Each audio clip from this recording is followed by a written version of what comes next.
Hello. ಏಯ್ ಹೆಂಗಿದ್ಯಾ? ಆರಾಮಾ?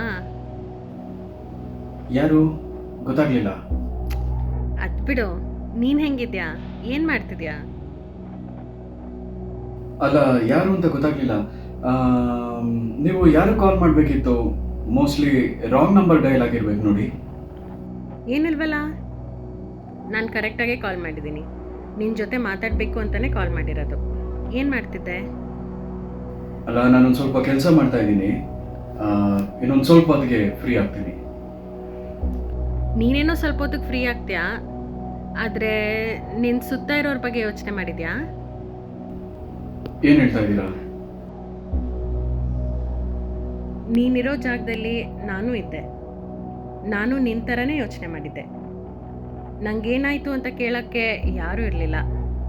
ಆದರೆ ಇದರಿಂದ ಹೊರಗೆ ಬರಲೇಬೇಕು ಅಂತ ತುಂಬ ಪ್ರಯತ್ನಪಟ್ಟು ನನ್ನ ಪ್ರಾಬ್ಲಮ್ಸ್ಗೆ ಸೊಲ್ಯೂಷನ್ ತಗೊಂಡಿದ್ದೀನಿ. ಇವಾಗ ನಿಂಗೆ ಈ ಕಾಲ್ ಅವಶ್ಯಕತೆ ಇದೆ ಅಂತ ಅನಿಸ್ತು, ಅದಕ್ಕೆ ಕಾಲ್ ಮಾಡಿದೆ.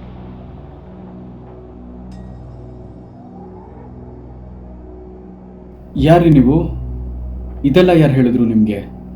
ಈ ಗೊಂದಲ, ಈ ಮೌನ, ಯಾರಾದರೂ ನನ್ನ ಜೊತೆ ಇದ್ದರೆ ಚೆನ್ನಾಗಿರುತ್ತೆ ಅನ್ನೋ ನಿನ್ನ ಕೂಗು ನನಗೆ ಕೇಳಿಸ್ತು. ಈ ಕೂಗಿನ ಮಧ್ಯೆ ಇರೋ ಆಶಾಭಾವನೆನೇ ನಾನು. ಇವಾಗ ಹೇಳು, ಹೆಂಗಿದ್ಯಾ?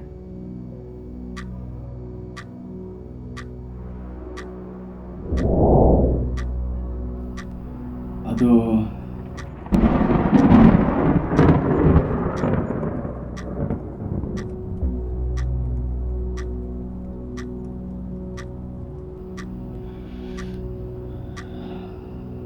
ಆರಾಮಾಗಿದ್ದೀನಿ.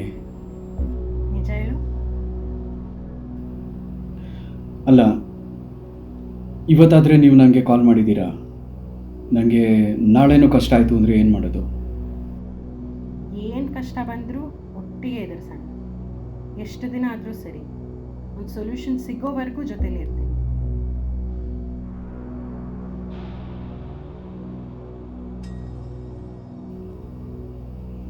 ಹಾಗಿದ್ರೆ ನಾನು ನಿಮ್ಮ ಜೊತೆ ಇನ್ನೊಂದು ಸ್ವಲ್ಪ ಹೊತ್ತು ಮಾತಾಡ್ಬೋದಾ?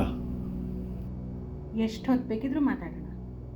ನೀನು ಯಾವತ್ತೂ ಒಂಟಿ ಅಂತ ಅನ್ಕೋಬೇಡ, ನಾನಿದ್ದೀನಿ. ಇವಾಗ ಹೇಳು, ಹೆಂಗಿದ್ಯಾ?